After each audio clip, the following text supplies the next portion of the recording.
Oh, I see William Morris book on your shelf there. Uh-huh. I think you introduced me to William Morris. Of course, I heard the name and saw some of his wallpaper, but after you mentioned him in your course, I went and Google searched him, and I was amazed to find that he had such great personal style. Like his hair and beard were Right. amazing. Yeah, that's true. Like, okay, Yeah, that's a guy whose aesthetic I can trust because he looks cool.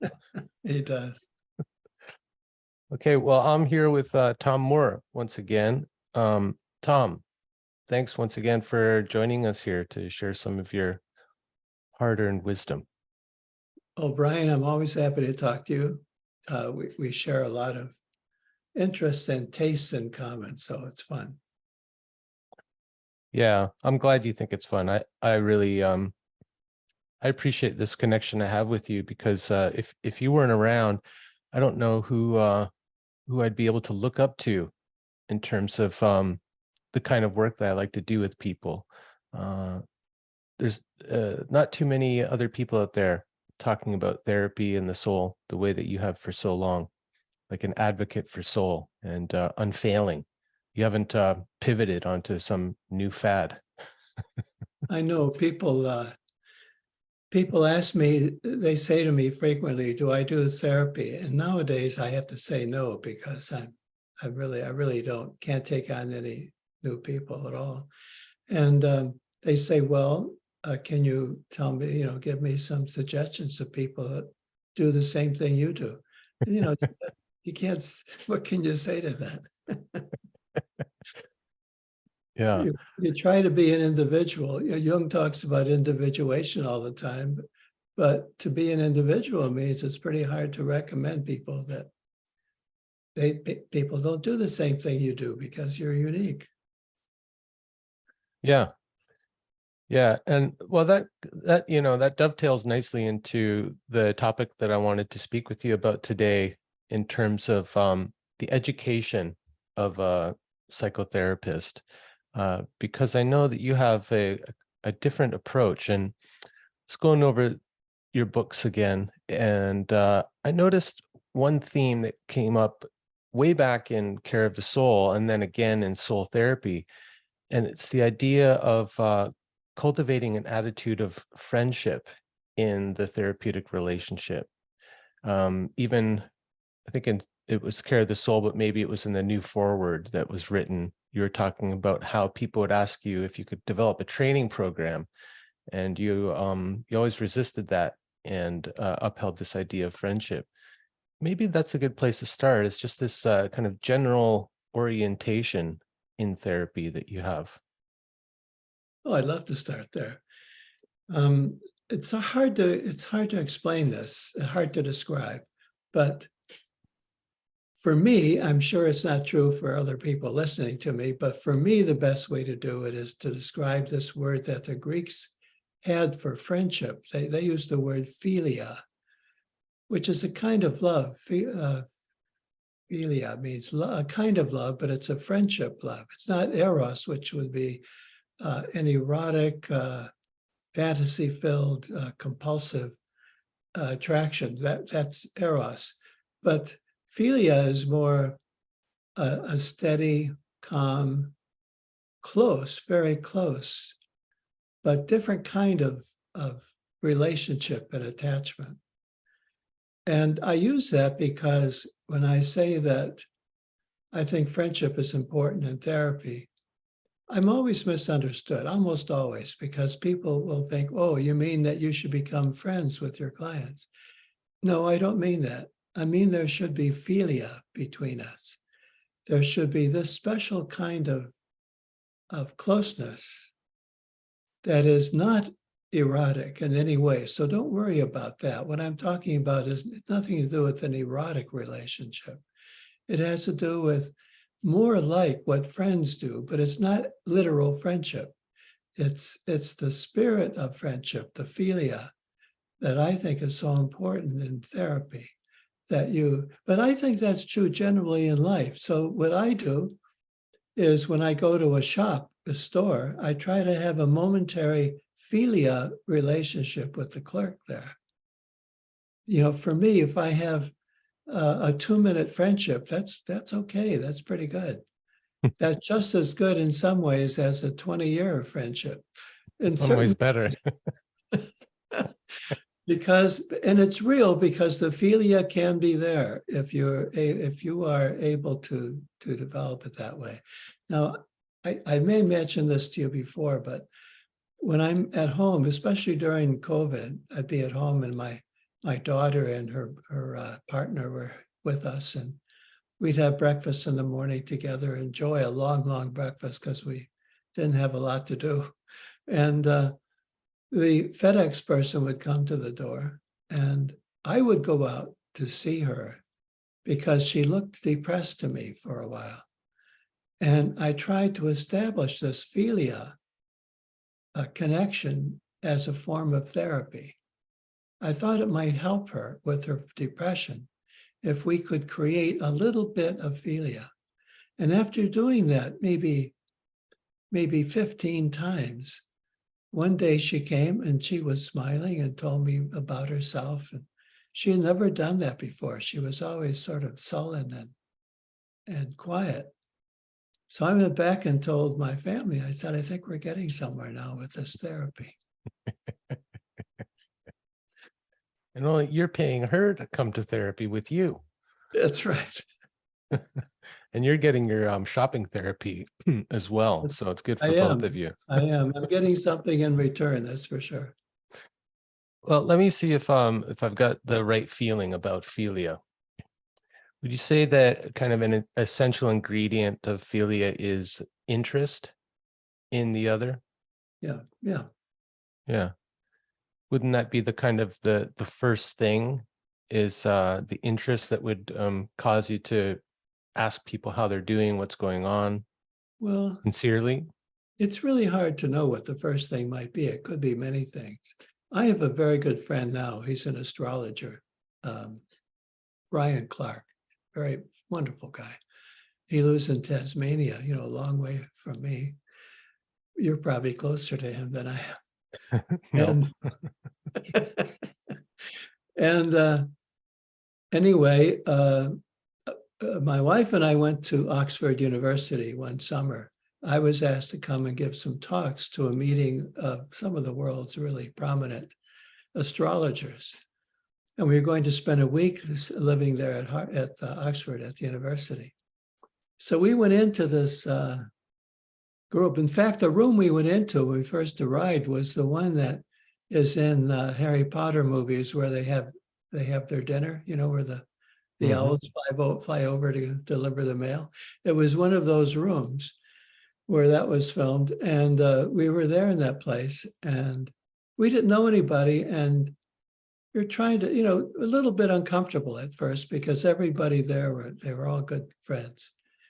And I'm not exactly a party goer, I'm not good at breaking into groups too well. And so Brian came up to us and welcomed us and found us a place to sit and eat and introduce us to people immediately. And that became, I think that was the origin of our friendship, which is very tight now, very, very, very, very alive and productive and felt, very, very felt. So that was a friendship that began with attention, I guess you'd say, yeah. I don't know if it was interest, but it was attention. Like a civil attention to somebody. Right. Yeah. It's like the kind of hospitality that is becoming, I think, more rare these days. At least I've noticed it. That intention to care for someone, like knowing that you're new, you maybe feel a bit uncomfortable and wanting to make you feel more at home or welcomed. Yes. Yeah. So we've got care, we've got maybe some kind of interest, hospitality. I like that in terms of welcoming someone into a therapeutic relationship. Like Yes, yes. So that instead of just being official, like, if you're okay, your client comes to you and it's just an official thing, and you have all these warnings from the profession that you shouldn't be too close and you shouldn't touch the person or say anything, to be very careful what you say and all of that.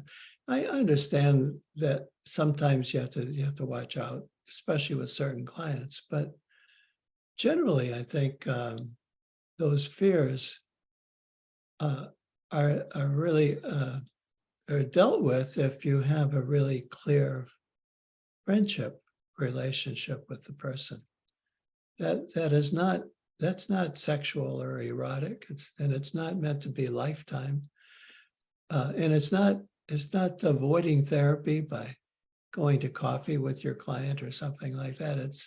It's not so literal. It's a feeling and a reality about your relationship that you allow to be close.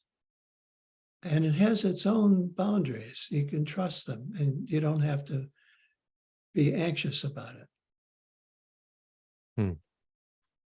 You say that one of the qualities of philia is that maybe distinguishes it from other kinds of friendship is depth, like someone that you can speak to about well, your dreams and your troubles and things going on under the surface. Yes, yes. So there is something in this relationship, the therapeutic relationship, obviously, that is important and meaningful. So you're not just, you know, chewing the fat, as they say. You're not just talking things just to talk to somebody. It's a significant, meaningful thing. This is where I would, when I, in my own thoughts, I come to the Irish idea of anamkara, which, uh, a lot of people have read about with John O'Donoghue's books. But I came across that term long before he wrote about it because the people in Ireland talk about anamkara Mm. and they know what it is. And what it is in particular that interests me is that it means that, I guess the word means soul friend. My Irish is not so great, but I think it means soul friend. But what's special about it when you look at the history of it is that it's very old idea going back to the early Christian monks of Ireland. And the idea was that you would have this friend with somebody, like a real friendship, but it had the particular quality where one person guided the other. I don't know if they did that mutually all the time, but at least one person would help guide the other in their life. So it wasn't just coming together and having a good time, having a good crack, as they say in Ireland. It's not that. It's about actually a friendship in which one person can really guide the other. And I know what that's like. I've had friends like that who have been guides for me, even though the friendship was very strong. That was the most important thing. The guidance element was present. Hmm. And sometimes I think that it's not even someone consciously guiding the other or the other receiving consciously guidance from the other, but you maybe realize later on how that person was important in helping to guide you in your life, maybe by leading by example or encouragement or kind of helping you to dream a little further on. Oh, yes, absolutely. It can be much more, what would you say, natural in its development. On the other hand, the reason I'm bringing this up is that it is in the history, people talking about this kind of friendship. And of course, for psychotherapy, that's really a big deal because you're not going to a therapist just to have a good time. You're going there to find some help and guidance, and usually in something that's bothering you in your life. I think that's a very legitimate and a very worthy way to have a connection with someone. There's something bothering one of the people. It's what human beings do. I'm in trouble. I seek someone out to be able to talk at a level where I might be able to clarify what's going on with me and will be accepted, even though I'm I'm feeling bad about myself at this time. Yeah. Yeah, I often lament that it's a shame that we've had to professionalize that in some ways, because it does seem just like a natural human thing to do when people are in community and caring for each other, you know? That's true. But I've been doing this for 40 years and I kind of I like the form myself. Well, I was going to say it gives us an opportunity to have a meaningful livelihood anyway. So I agree. I mean, I think it's the best job in the world for someone like me who's always craved depth and real kind of caring connection with people, and finding it hard to find out in the world sometimes. Here's a space that's dedicated to that, and so it's Well, kind you of see, special. the form is interesting because here you and I are talking in a rather somewhat formal way. We have a form here, Hmm. that has brought us together and that we're talking. And I think that what you do is in a somewhat extended sense. It's really a kind of therapy. And I often say that to people. I do a lot of talk on podcasts and radio and things like that, and I have been doing that for decades. And I've often felt and have said that the people who are doing this work are doing a form of therapy. It's a talk, it's a conversation, and it has a certain seriousness, and it has a rather strong form, which helps the process. You couldn't achieve what you are doing particularly without that form. And I think it's very, very similar with psychotherapy. You have a form. A lot of people say it's artificial. Well, life is artificial in so many ways. That's okay. And we have these things. Artificial means we have created something. It's not just doesn't just happen unconsciously. We've created this form, and I think it works pretty well. Yeah, remember, artificial has the word art in it. That's right.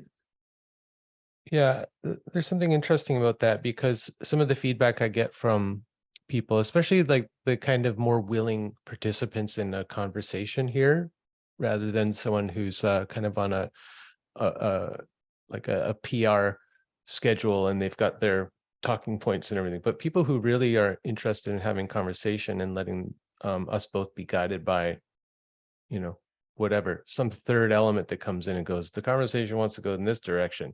So people who play along with that will often say that the conversation helped them to clarify something about their work or to reveal something about their work that they hadn't come to before. So like you said about the therapeutic relationship or therapy, is that one of the I don't know if we say goals, but maybe one of the outcomes or benefits is that it can help people clarify something about their life just by talking it through, and the other person asking questions that helps them maybe dig a little deeper into it. Yeah.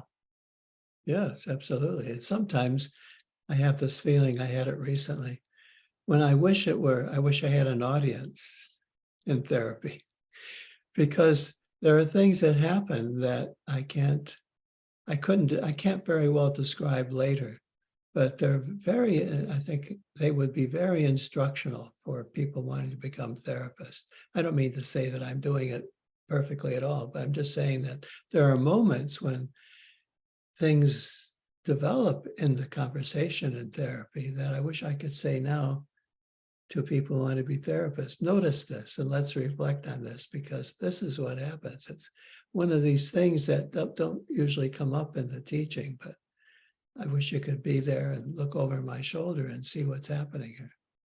Yeah.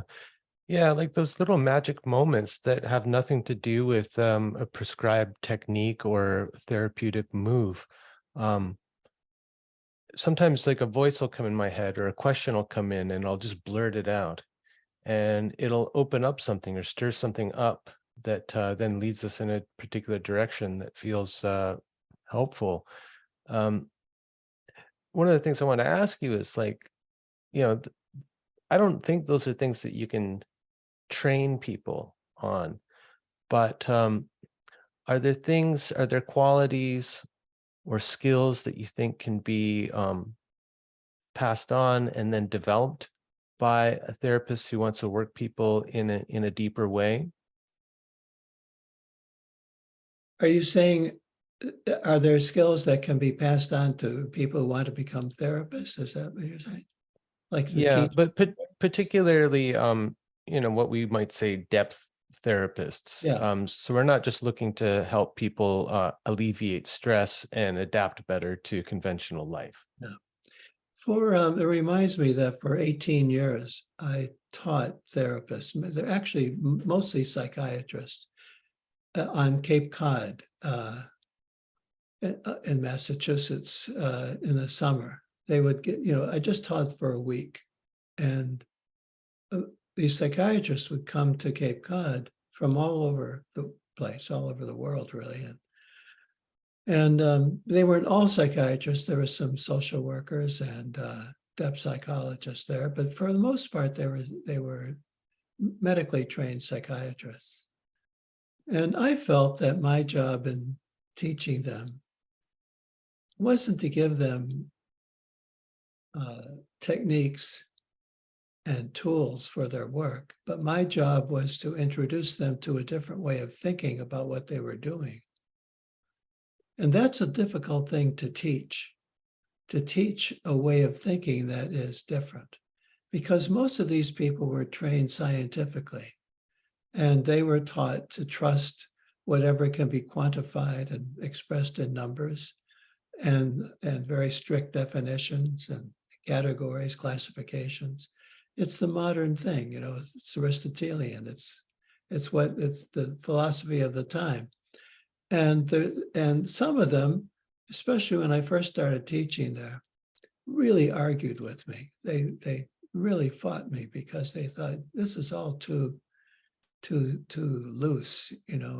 Where's your proof for all this stuff? And I would tell them that proof was a defense against wisdom or something like that. And that made them Defense against uncertainty or ambiguity, for sure. Yes, that's right. Yeah. So what I'm saying then is that this was one occasion where I taught psychotherapy to people, many of whom were kind of against me from the start, because they felt that what I was up to was kind of new age, or they didn't know where to put me. Right. It's like They wishy-washy.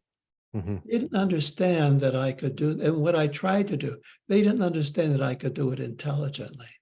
So I tried to give them, as I went on, some of the background to my thoughts and ideas, so that they could feel more comfortable. I understood, where they're coming from that way. So I tried to give them some security that I had done a fair amount of study, and I knew what I was talking about, but not in the same vein, not with the same philosophy that they had been taught under. So that is a step in our world today to become a depth psychotherapist, as I understand it. You have to deal with the philosophy of the time about how to teach and what to learn and what to consider reliable and that you can trust. Mm-hmm. Yeah. So maybe the first step is, do you think it's important then for someone practicing a soul therapy or depth psychology to maybe first have a foundation to talk about their work and their approach and what it's been based on, that it's not just something made up in the new age? I still feel that it's important to have some background, so that your thought is not too loose. See, the trouble is today, I think what we do is we have a split, which is always an indication of something not going well. And we have a split between the scientific minded therapists and the kind of I don't know what to call it. The other side used to be called humanistic. That's not where it isn't used anymore. But a kind of freewheeling, maybe quasi-spiritual approach. to it. I don't know what to call it, but a very different non-scientific approach. So that's kind of split that way. And these are both in the extreme, it seems to me. The scientists won't allow this looser approach because they've had a rigid training in this thing, and they're anxious. There's anxiety about being right and being in the right place. And the other side, there's no anxiety about being in the right place. And there's nothing to hang on to, really. And so we end up with this division. And that makes the two sides suspicious of each other. And so what I want to do is bring that together. I don't want to say it has to be scientific, but it's got to be intelligent and well educated, grounded, and yet at the same time visionary and open-ended. So that's what I try to do in my work. I try to bring those two things together so that the split is not going to happen. Mm-hmm. Yeah, I see what you're saying, and trying to put a finger on that other extreme away from the kind of hard scientific approach. What I see out there is like maybe an overemphasis on intuition as the foundation or the guiding principle. And just when you're talking about that split or that big divide, came to mind that intuition is also related to tuition. So the educational aspect, like having that foundation in education versus just looking inward for the wisdom or something. So if someone's looking to have a foundation for adept psychology, where do you usually point them? Because I know in your course, it's not just psychological texts, but you're also looking to literature and poetry and even music and art, right? Mythology, yeah. We have found, I say we now, I feel I've always considered myself as part of a community of not a school of thought so much as a community of people. James Hillman, Robert Sardello, Rafael Lopez Pedraza, Patricia Berry. These are my friends and colleagues that I really only worked with intensely, maybe in the, long time ago in the 1980s and 90s. And we all became individuals out of that. We were grew together on things for a while, but then we became individuals. So when I say we, that's what I mean. And I think that those of us who do this work then, who in a sense kind of shaped archetypal psychology, what we call archetypal psychology, we were drawn to mythology for sure. And we did a lot of work on mythology and we talked mythologically. Now that is not something new. It's something that's been going on every century since the Greeks, talking about Greek mythology usually. So all the way through history, painters have painted mythological themes. Poets have written on mythological themes and used mythological characters. All the arts, I think, have used mythology. And our language is actually, our English language is full of Greek words. I mean, Greek everywhere in our language. And even the Greek gods appear in our ordinary words sometimes. And, or the Roman gods. So just one example pops into my head. We talk about having cereal for breakfast. Ceres is the goddess, Demeter from Greece, the goddess of nature's abundance. So every morning we are honoring Ceres when we have cereal. It's in our language. Mm-hmm. You could go through so many, many, many words like that have that. Sometimes the Greek gods, not just the Greek language. So mythology then is a very rich source of insight. It's a way of finding insight into human life and Hillman has done it tremendously, but others as well. Pat Berry has done it very well. And and Pedraza. And the reason it's so important is that the mythology, the characters and the stories from mythology portray the impersonal, the non-personal elements in our daily life. Like, for example, when a young person is suddenly struck by love, the arrows of Eros have been lighted with a flame and they come shooting into that person and they fall in love with someone. That's not just a personal experience. Like, this is not, you say, oh, this person, I know this person who fell in love. Isn't that unusual? No, it isn't unusual. It's part of human life. And it's therefore big. It's bigger than the personal. And mythology gives us the figures and the stories to be able to talk about these impersonal things that happen in human life. And that is tremendously supportive and rich. And I think if we're training therapists, I've always said this, that I would, if I had a school of therapy, I'd certainly include mythology as part of the training. Mm. I like how you say that. If I had a school of psychology, well, you kind of do, right? Like you do guide people who are therapists. You still do that, and I think you do the guiding in a way where it's like true to the original intent of the word education. It's you kind of offer things up, you add kind of prompts, but it's, I think, always in service of drawing something out of the person, like some new kind of fresh insight or understanding. So it's not like you're kind of stuffing information down their throats and you got to memorize these myths. They're so key to our psychology. And if you don't know them, you don't know Jungian, that kind of thing, right? No, But it's about the no drawing out. definitions, no. Yeah. Yeah. So mythology being important because it helps to depersonalize the experience.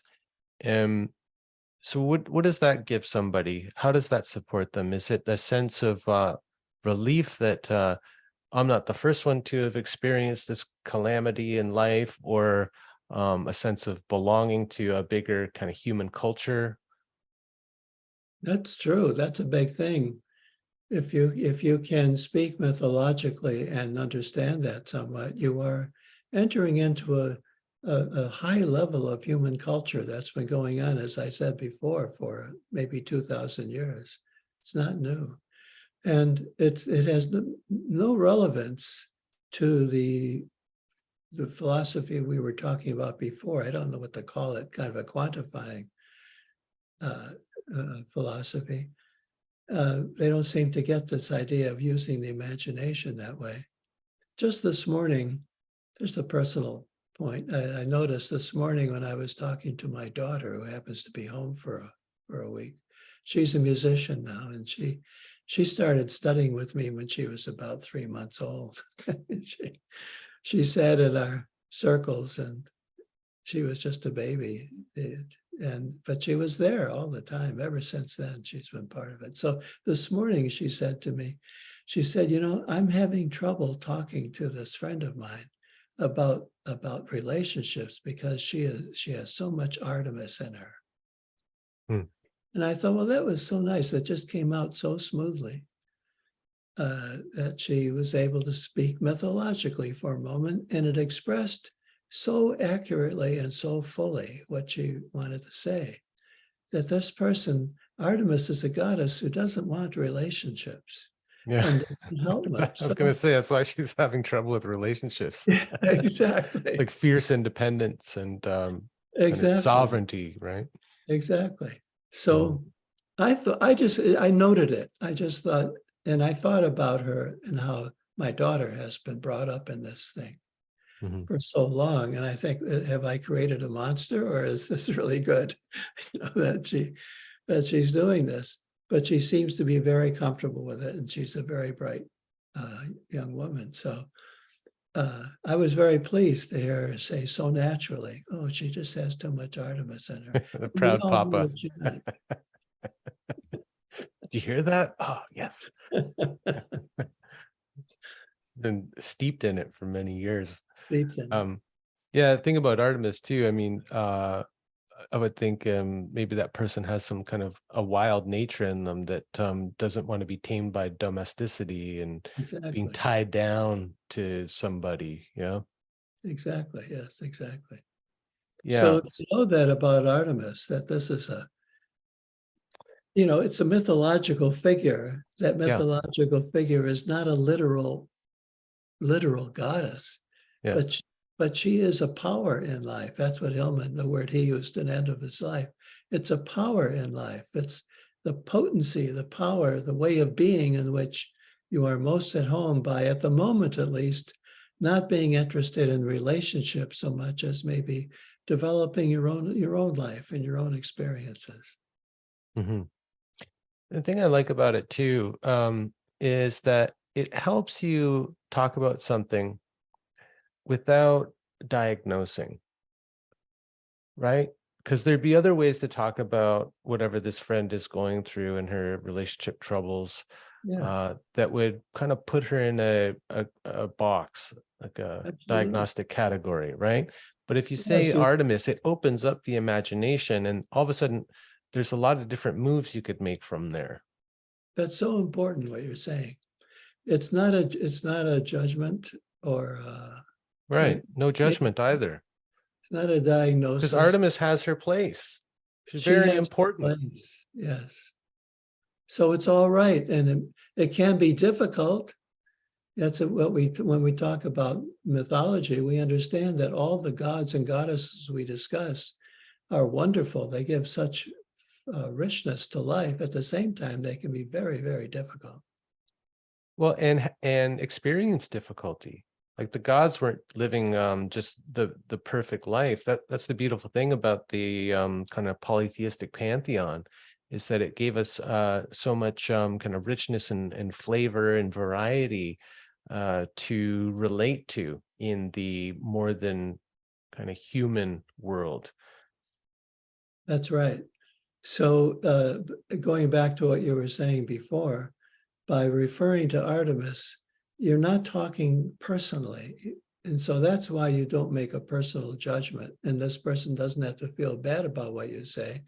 You're saying that, yes, we all, these figures are universal to anyone who's human being. And so we all might have that experience. And it's not a judgment saying, I'm healthy and you're not. It's saying, oh, I have my problems with Artemis and you are too. It's like we share it. And this Mhm. brings up, if I may go right into it, another issue that some of my people I learned from used to talk about is what they call the split archetype in therapy. That it's very easy to split too much the the role or the identity of the therapist and the client, thinking that the client is someone who's got something wrong and they're going through some suffering and maybe ignorance and difficulty in life right now. But if you think as you're talking to them, well, I've resolved all that, I'm okay. If that's what you're thinking, and you divide this thing, so I'm the healthy one helping this poor slob who doesn't know how to get along in life.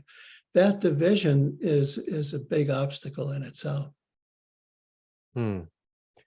How does that act? What is an obstacle to?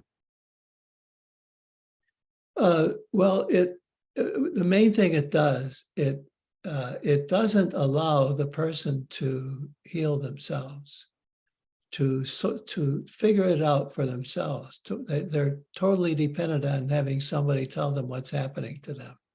And that establishes a kind of relationship that keeps the client then in a kind of a child role, child place. They're being taught by some parent figure what they should think and how they should see themselves. And the alternative would be to talk in such a way that you elicit, it's close to what you were saying about education, to elicit the therapist within themselves and to be able to have a part of themselves sort it out and figure it out, and maybe come up with a solution. Hmm. I find it took me a while to, I think, allow myself to just be really straight with someone when they present a problem, and I really have no idea, what they should do because I have no experience in that, particular kind of situation. Maybe it's a parent with an autistic child or something, and I have to say, like, I don't know. I have no idea what the right thing to do is here. I've never had that experience, and I think at first I was reluctant to say that because it may leave the person feeling like I can't help them at all, or and maybe make them even feel more kind of isolated and alone with their problems. But I found actually that it opens something else up, and I think that's what you're getting at is then something could come from within them if they're not looking to get it from me. Yes. There's another side to it, just to make it, suitably complicated. That another side is that I think you have to be able to say, yes, I don't know how to handle this. On the other hand, as a therapist, you have to also appreciate that people are coming to you as an expert, and you've got to be an expert. I think you do. I think you have to really develop yourself. We're talking about the education of a therapist. You have to be able to educate yourself to the point that you have a tremendous level of confidence. Even as you can say, I don't know these things, I don't know this, I don't know that. But you also, at the very same time, have a high level of confidence in yourself and a sense of maybe, what's the word, of position, of having accomplished something and becoming a therapist and be entering into that bigger role. It's very important for a client to be able to feel your bigness. Hmm. You're really able to do this, that you are a bigger person than they are at the moment. Not altogether, but at the moment, they're in a place where are not in touch with their expertise, and they're just the opposite. So they gain something from your confidence and your ability. And I think it's very good to enter that and to be it, that strong, big person. At the same time, then you're able to be its opposite, which is someone who doesn't know much. Right. Yeah, I think kind of paradoxically, the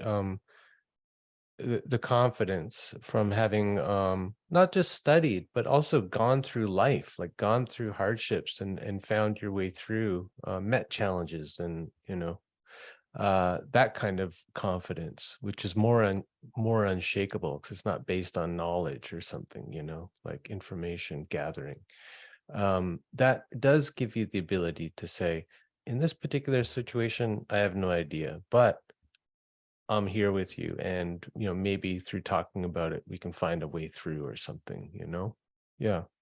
I find as I get older, I'd hate to talk about age very much, but as I'm older and doing therapy, I find that all of that is much calmer than it ever was before in my life. So I feel very relaxed about what I don't know. And I feel very relaxed being, some sort of expert. People turn Yeah. to me now because I'm older as being thinking I know more than I do, which is okay. Um, but what I'm saying is I'll that take it. I'm more comfortable with both of those things. Yeah. Yeah. Like not feeling the need to downplay your expertise or authority out of a kind of sense of humility or Right, even deference to, your elders. Um, right. right. No, I don't have that deference as I used to have. No. You're the elder now. Well, you could always defer to those who have passed on, right? And like always be bowing at the feet of Jung, that kind of thing. Yeah. Um, okay, so mythology is a good foundation for being a therapist. Being able to help people depersonalize their experience, kind of broaden their perspective of life's travails. Um, what do you think? Like, one thing that's been really helpful to me is I've become a kind of etymologist. I think words offer a similar kind of opening and a deep foundation in human culture. Uh, they continually teach me. You know, I get curious about a word that I've used for decades, and I get curious about it in a different way that makes me want to kind of dig into its roots. And I so enjoy that. And it's always a kind of like history lesson in a way. And there's psychology in the words too. There's a story about the psyche, and maybe even the way that the kind of human psyche has evolved over the centuries. You know, the way we see words differently now than our forefathers did. And so what do you think about etymology as one of these kind of foundational educational elements? Well, I use it all the time in my own work as well, but I keep remembering an essay I came upon by Sandor Ferenczi, the early Freudian colleague of Freud. He wrote an essay, on a very short one, on etymologizing, and he says it's a form of masturbation. He Oh, how says, dare he? I understand. It's like it's not in a bad sense. It's just a great deal of pleasure that you get. You kind of dig into words. It's like you're moving away from the world and kind of finding all this joy and looking at words. I feel that. I really feel it. I know what he's saying. One of those psychoanalytic things, but I just think it's funny. But do you know the book, The Origins? Oh gosh, what should it called? The Origins by Richard Onions. No, not ringing a bell. If you're interested in etymologies, it's one of my favorite book sources. What's it called? The Origins of, I'll have to look it up. The Origins of something. What's the author's name? Richard Onions. Oh, I think that's how he pronounces it. Onians. It's like onions, only with an A. Oh, Onions. it But sounds it's a close to the wonderful book. Latin word for masturbation, doesn't it? What onanism? That's what. Oh, that's right. Onanism. You're right. Yeah, very close. So, so maybe Well, he I was. was thinking it was more of like delving into our cultural history and into the minds of our Oh, yeah. ancestors. Not, I Oh, mean, it's great. it's not It's great. just masturbation. No, no, Al- no. Although there is a pleasure about it. I'm Yeah. teasing with that because it's just a funny thing that, because that's what Ferenczi would do. The Freudians were so interested in making everything a sexual thing, you know. So anyway, but no, I think it's a wonderful thing, and Hillman did it, and somewhat.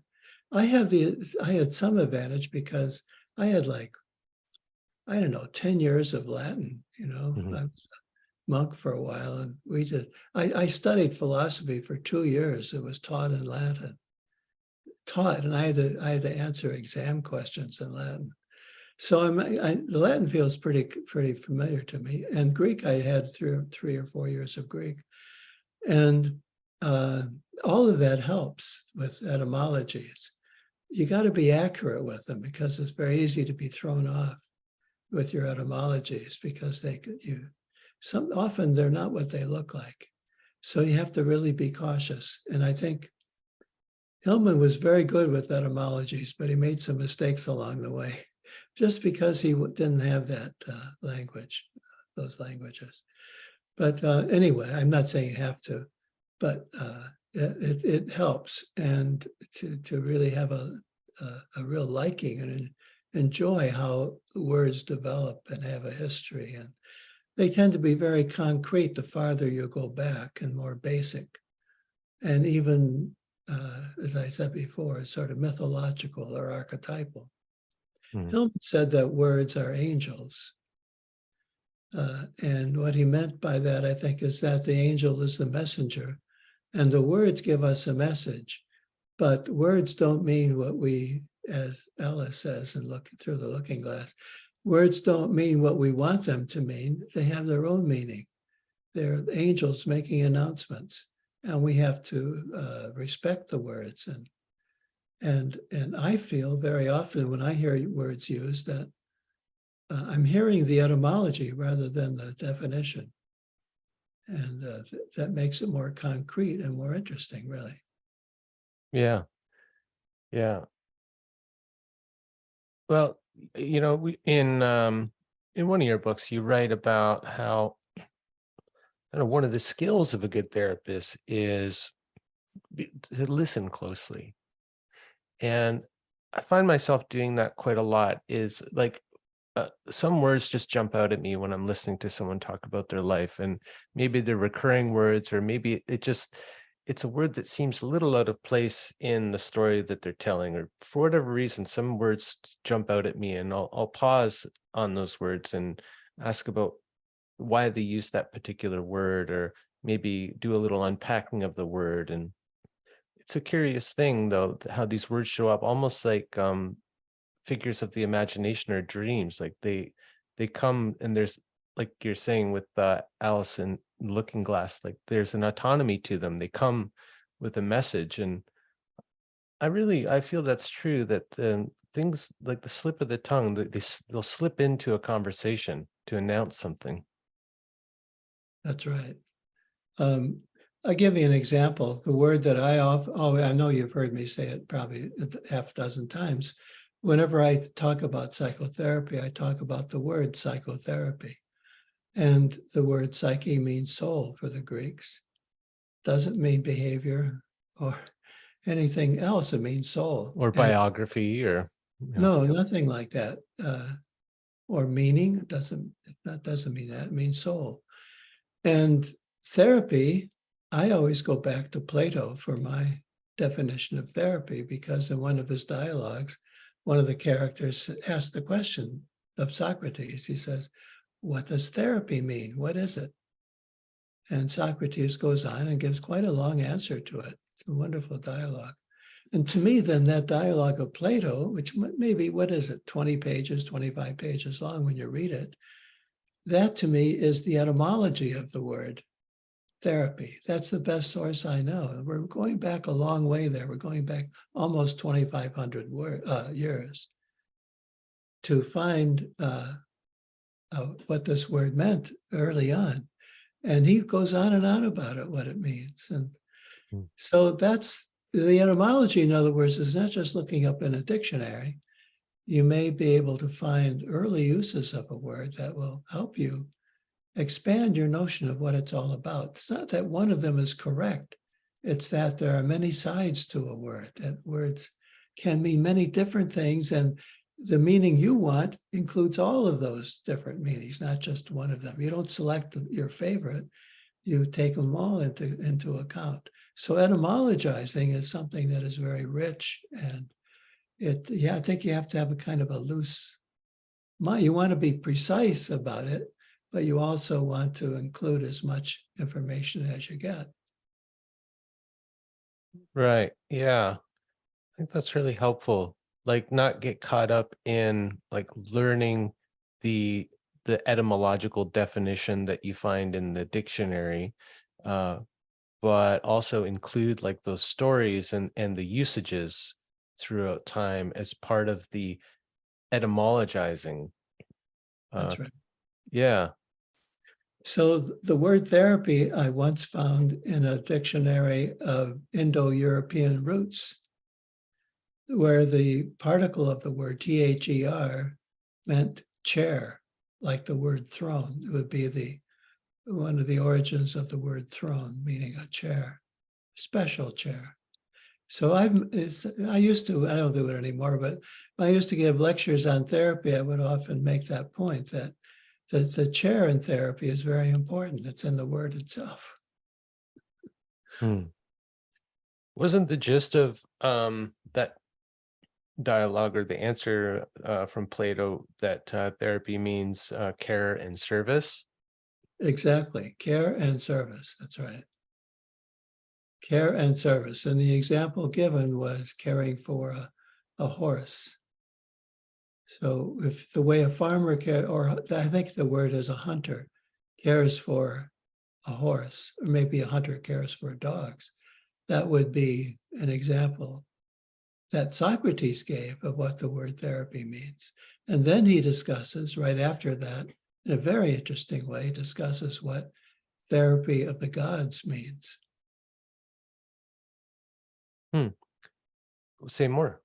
I was afraid you're going to say that.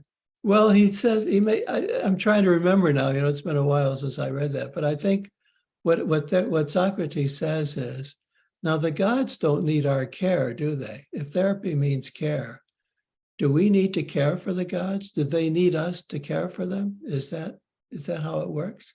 And the student says, no, that can't be. The gods don't need us. We need them. And so Socrates says, well, then what does therapy of the gods mean? I'm trying to think of the word he uses. I think it is therapeia theon, the therapy of the gods. And Socrates explains that the gods don't need us. They don't need our care. But our care for the gods in ritual and in making temples and going to the temple is a way to sustain the presence of the gods in human life. And that therefore is a form of care. But it's not that the gods need us. That's not the point. They exist, but we need them in that relationship. And by going to a temple and offering a sacrifice, it keeps the relationship. Yeah, what I was going to say is we need to care for the gods, actually. Yeah, Not that they need us to care for them, but we need it, because caring for the gods is caring for our souls. Yeah. Yeah. That could be. But I was trying to avoid that solution because I think it's in Socrates, it's a little more complicated than that. Look it up. Look it up. I know. It's the dialogue called Euthyphro. You're so good at dodging reductionism all the time. You like refuse to be reduced. Yeah, I get a little antsy with those too simple solutions.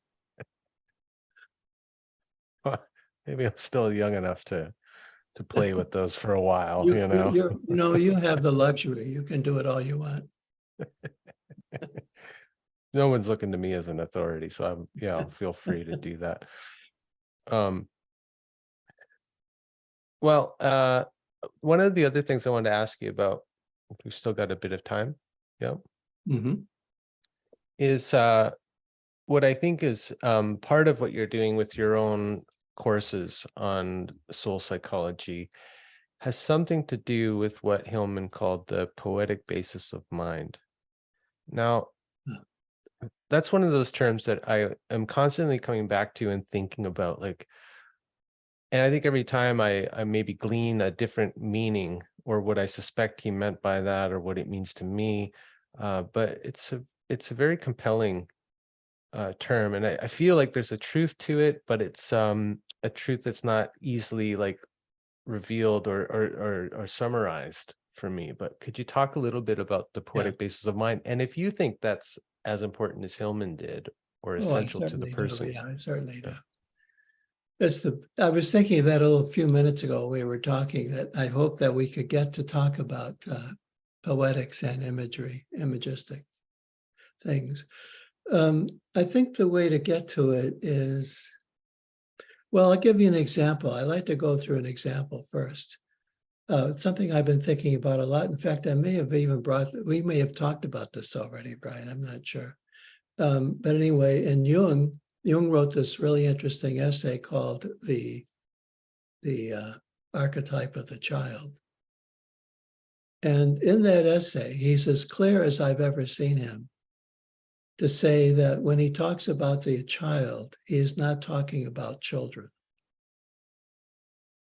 And it's really so basic. It's like saying, okay, you have a dream of your childhood. You're doing something in your childhood. So you go and talk to somebody about your dream, and you talk about your childhood. Jung would say, no, this is not about your childhood. It's about the archetypal child who is active in your life now. Right now, you had the dream last night. That dream is about now. It's not about way back then. That's what it is. It's now. So that means that the child then is not the literal child. That child is more a poetic child, the image of the child that has appeared. And what your job is then to see, if you want to see how your dream relates to life, then you have to think poetically about the child. You can't think literally. That's the alternative. You can think. And so the poetic basis of mind in that situation would mean that no matter what is given to you, you don't crawl down the hole of literalism. You resist that and you think poetically. And you don't just go back into the literal history, but rather you see that memory and history is a kind of imagining. That history is poetry. That biography is poetry. And talking about your childhood is poetry. The poetic basis of the mind. We may think we very easily talk so literally about these things. If you want to be psychological and have the psyche, the soul involved, the soul exists through images, which Jung said. So we have to operate that way, the poetic basis of the mind. If we're purporting to do psychology, because like as Jung said, that's right. Psyche is image. It's like the first expression of psyche is through image. That's right. And we don't take these images literally. No, we don't take them literally, because then we are, I don't know, it'd be like reading a poem that tells you to go jump into the river and you go jump in the river. It doesn't mean that. It meant it was an image. It was a metaphor. Don't go doing what you read, take it metaphorically, poetically. And how do you understand metaphor? To me, it's something like a pointer to a larger story or something, or a word or an image that encapsulates, much like we're talking about words and looking into the etymology, you might find history and stories and all kinds of things in that word once you crack it open. Well, let's say that someone says, I dreamt I was swimming in a river last night. I hear that dream fairly frequently. Or I was by a river. Well, you could say, well, what river was it? And what river have you been in as you had an important river in your life? And that's an okay question. But if you go then and stay with the river and talk about their experience of the river and try to go into their childhood or something, that is staying in the literal. So what you can do is say, oh, rivers are metaphors. A river is a metaphor for many different things. It could be the stream of life, that life just goes like a river. And Heraclitus says you can't step in the same river twice, so there's a Heraclitus river. And there's the river in the wonderful novel Deliverance, where these guys live in the suburbs and they decide to go into the woods for a nice weekend experience. They have a really tough time. The river, they say at the end of that, they said it was the river got us. Right, yeah. So there's that kind of river. And there's the rivers of paradise. And there's the river run of James Joyce's, the first word in Finnegan's Wake, river run. And, that takes you into the whole realm of Joyce. So there's so much you can do. We talk about metaphor. We're saying river then is, the human imagination has done remarkable things with the fact of a river. And that is brought out in literature and art and painting and movies.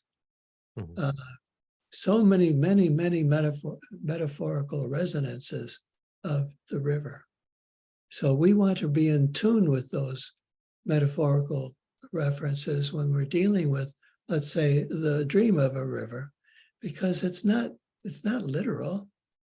We're entering a drama there, and the dream is like a drama.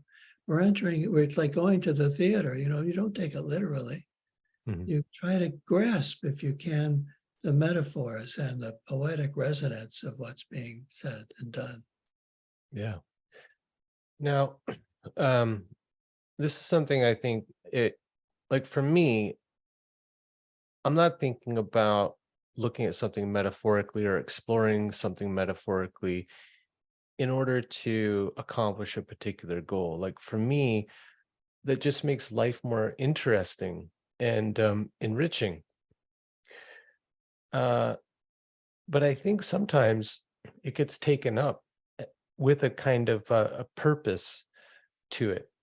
Like if we're going to interpret a dream, it's for a particular purpose to give you some guidance about this issue in your life or this question in your life, that kind of thing.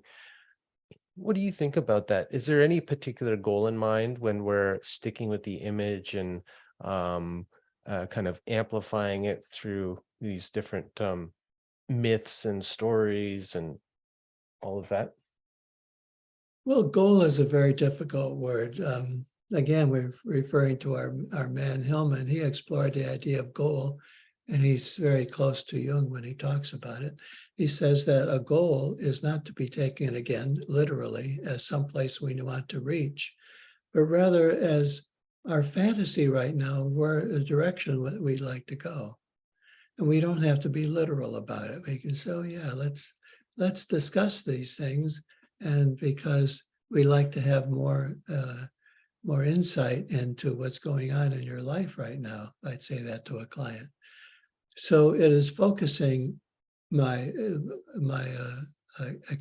explorations of the metaphorical possibilities of a dream image.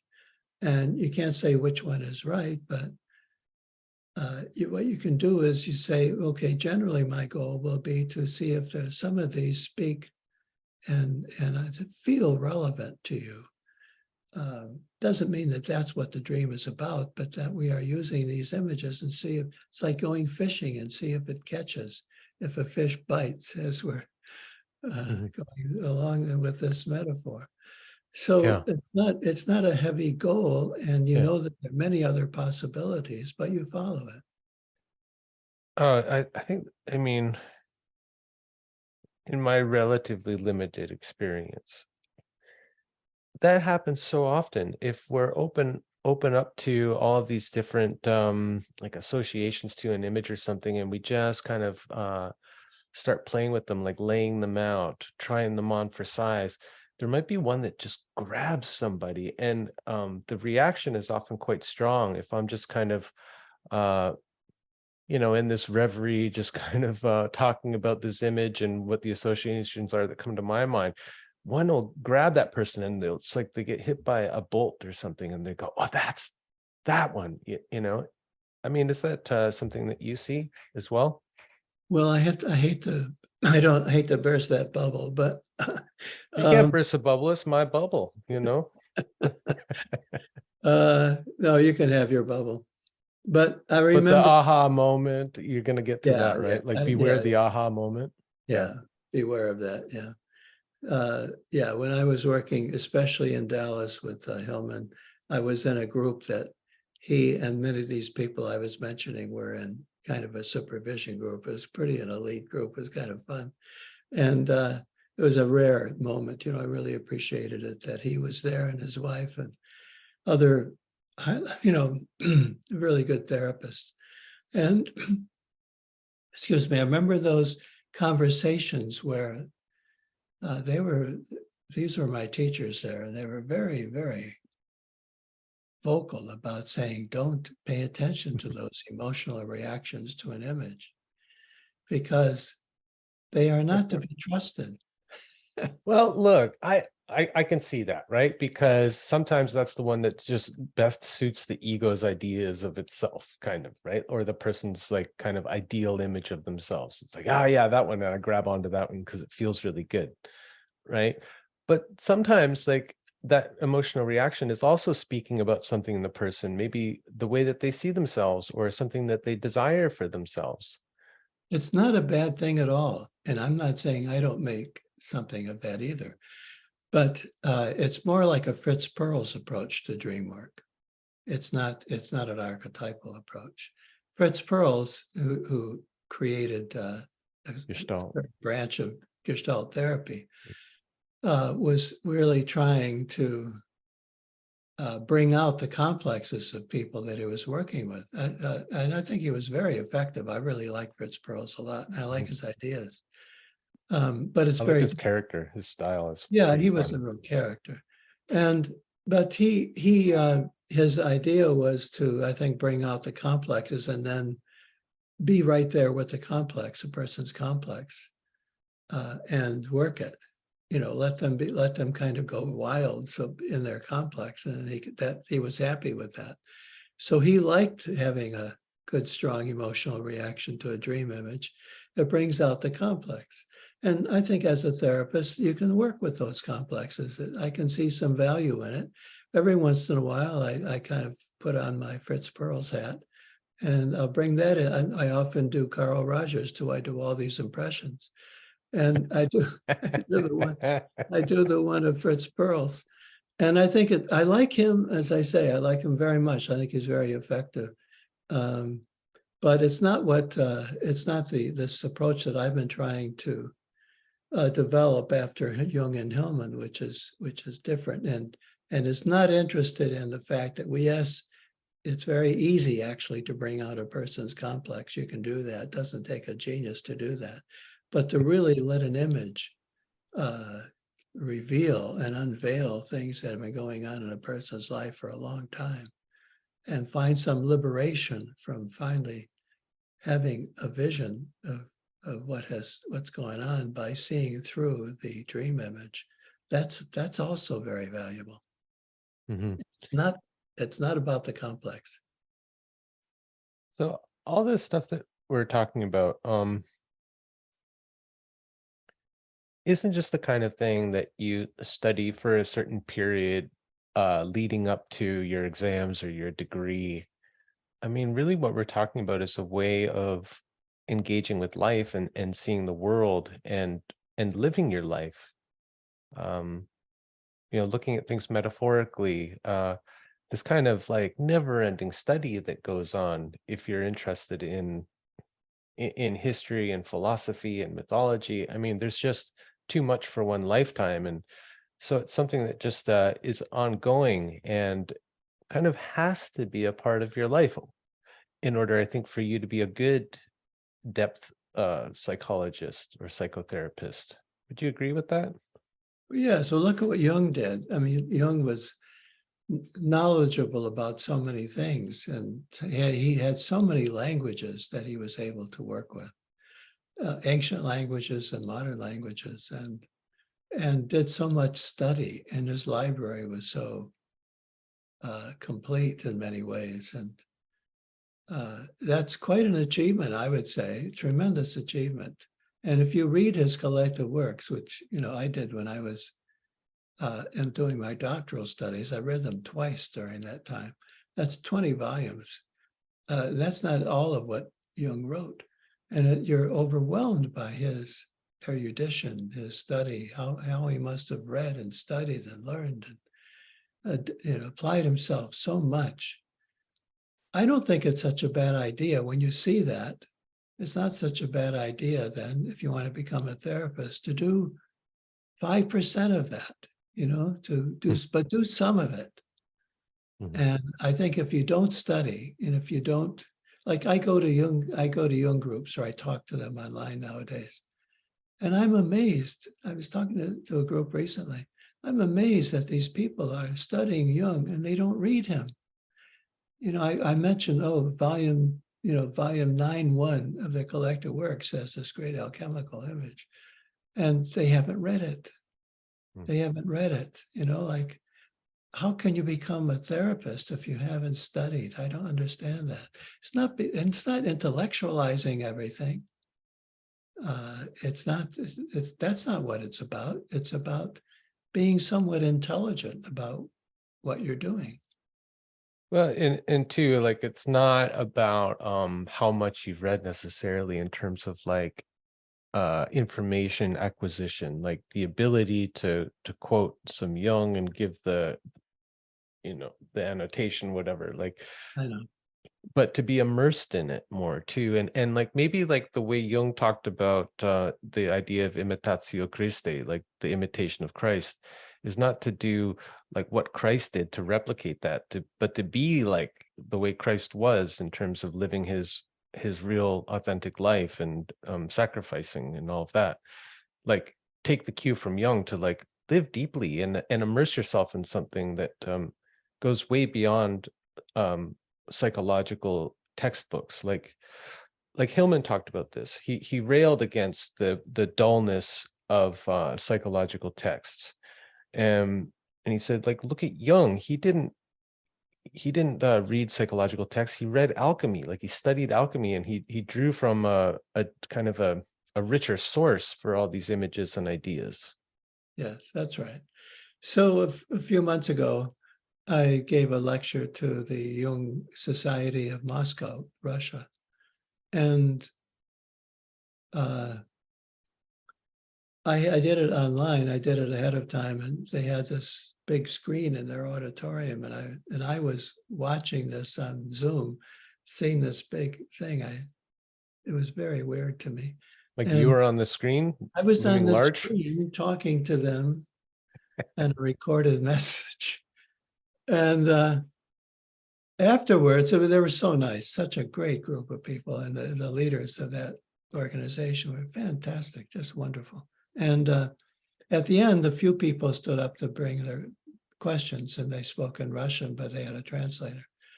And I forget what the question was, but I knew they were all studying Jung. So what I told them at the end was, I said, I have a suggestion for you.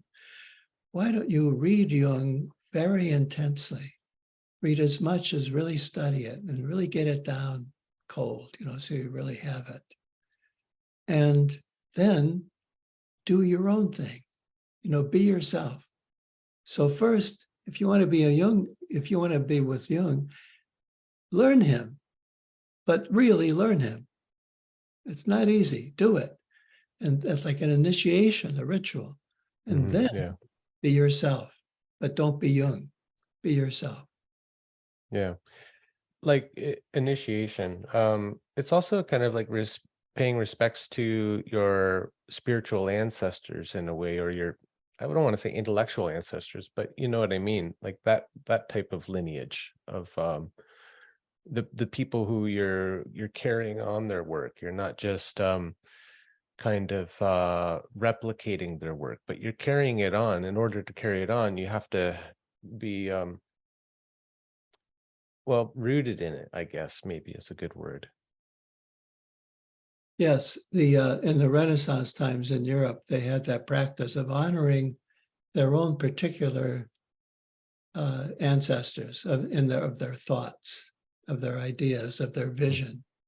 And they had a list, each person would have a list. This is my lineage, Really? not just intellectual, but of who I am. This is my lineage of who I am and what I do.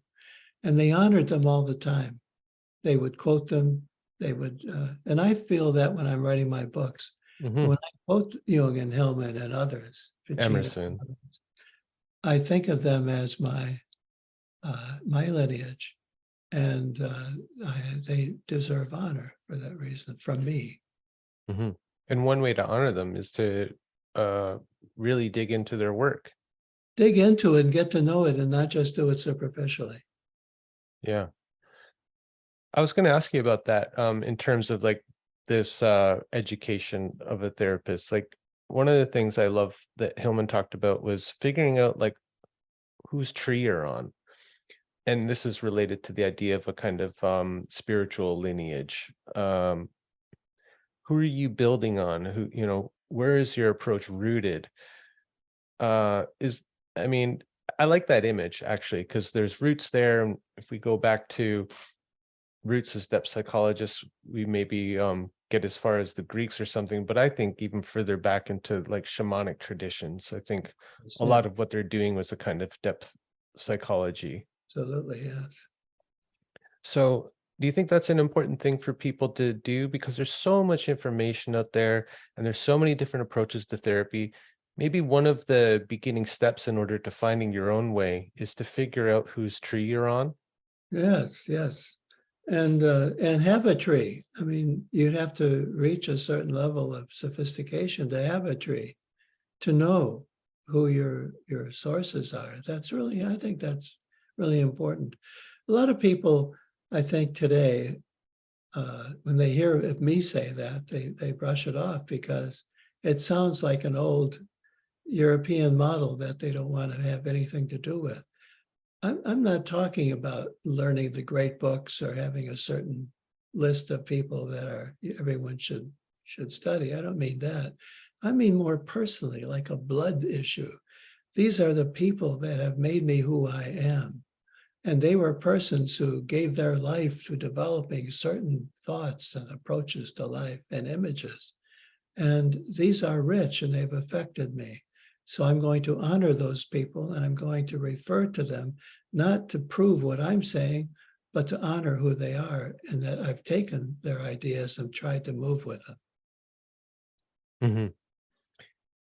And I think that helps not only narrow your areas of study down, because if we go like, if I'm like thinking about who's on my tree, it's like you're on the tree, and then Hillman's on that tree because you're kind of on Hillman's tree, Jung's on that tree, and we can go back to like even figures like Keats and maybe some of the other branches, like you bring in the transcendentalists, Emerson and Thoreau. When I've read them after experiencing, having you bring them into your school, seeing them in a different light, like reading them psychologically, I'm like, oh my God, there's so much here. And so there's a lot there to explore. Like you'd be climbing around that tree your whole life, and digging into the roots even deeper, and you go, oh my God, it goes way beyond alchemy. Actually, it goes way further back. Like, oh wow.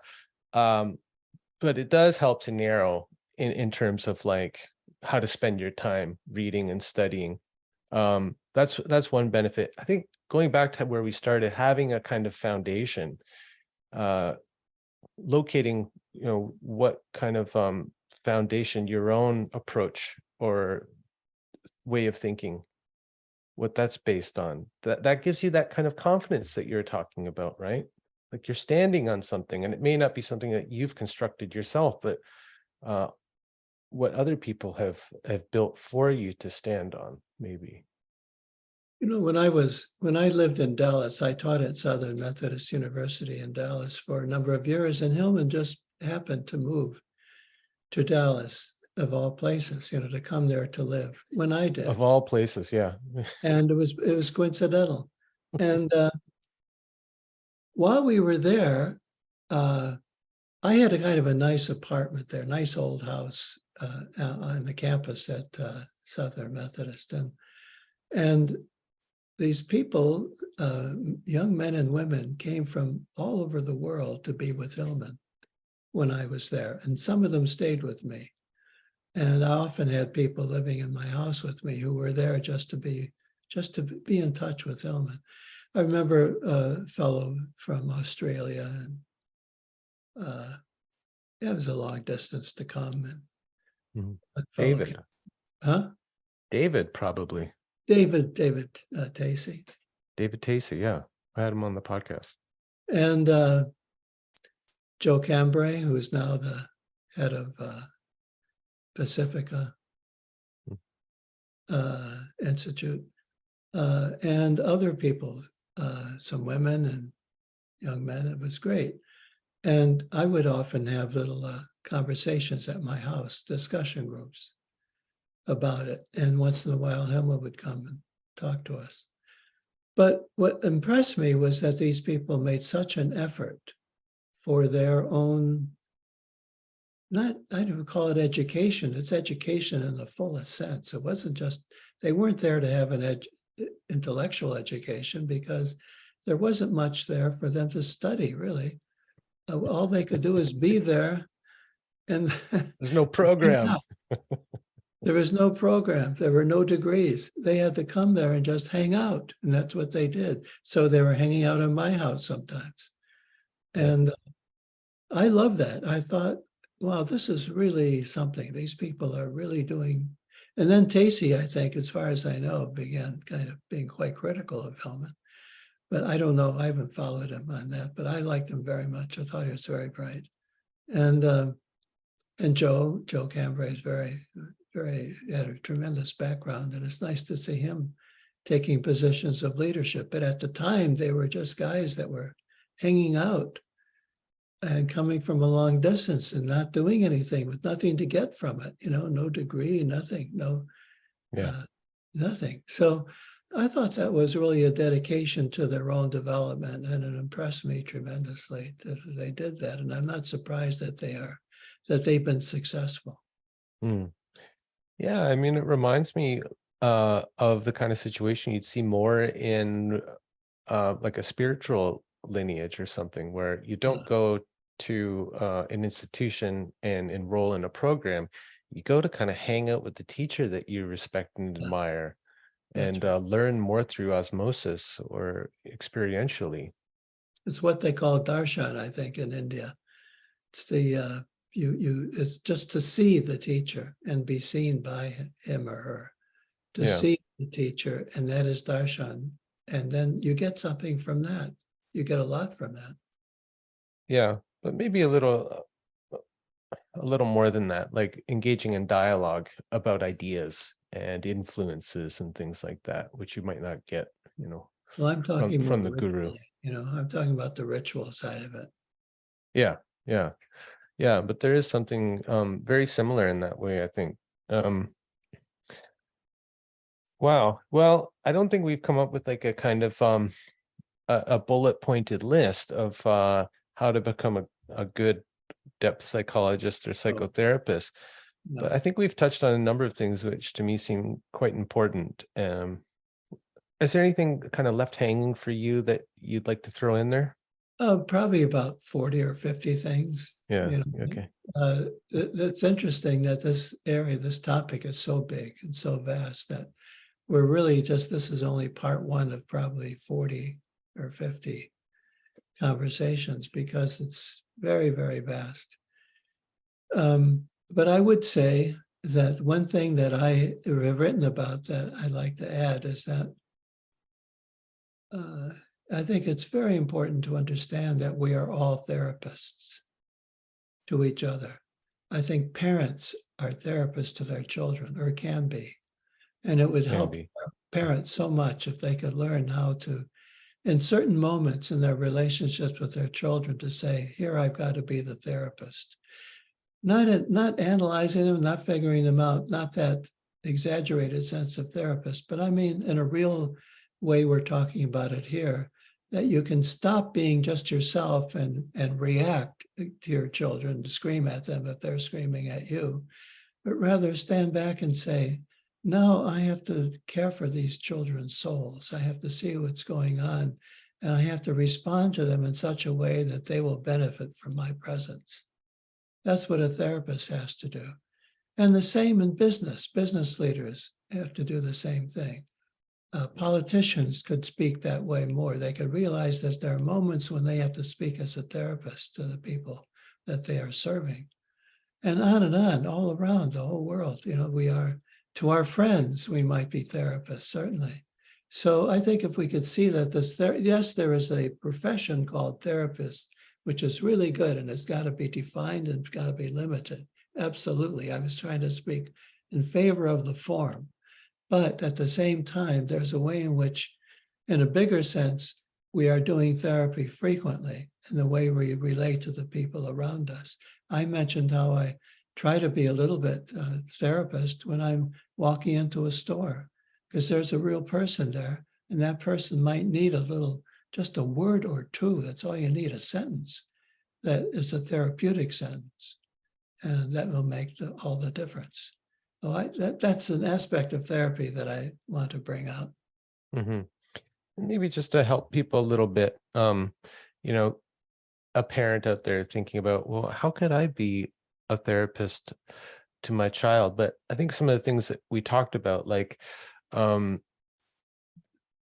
not taking things personally, like a way distancing yourself from your own emotional reaction for the thing, and maybe trying to see through the event into what's going on underneath the surface, and asking kind of interested, probing questions in a way, like uh, that kind of thing, right? Would you say that Yes, those are good starting points? I think so. Uh, I think anybody can imagine that a therapist, if someone goes to a therapist and says, I really have trouble. Uh, I'm very jealous of my wife, and I don't know what to do with my jealousy. And the therapist says, "You swine, you, how could you possibly treat your wife like that and have this jealousy? Deal with it. Get over it." Well, that's not therapy, but that's the way parents might react to their child sometime. So you have to understand that's not being therapeutic. Being therapeutic is not trying to figure the child out, but to be able to say, "What can you tell me? Can you give me a word or two to describe what your feeling is right now, what your emotion is, so that I know what you're really upset about?" Something like that. It's not a reaction. I see parents in the stores around and they're screaming at their children. Do they expect that to help any? I don't know what that's going to do.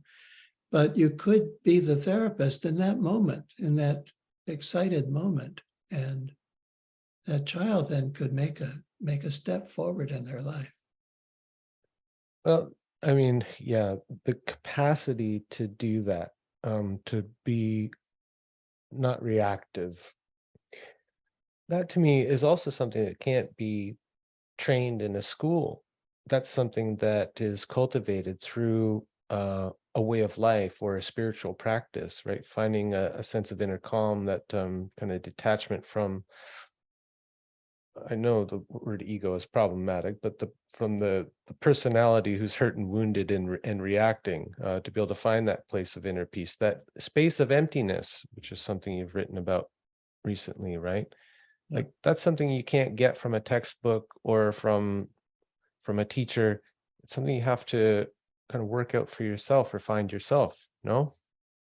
Yes, it can't be done in normal learning, but I think that you can educate a therapist. This is about how to educate a therapist. It can't be done like at school, the way we usually teach people.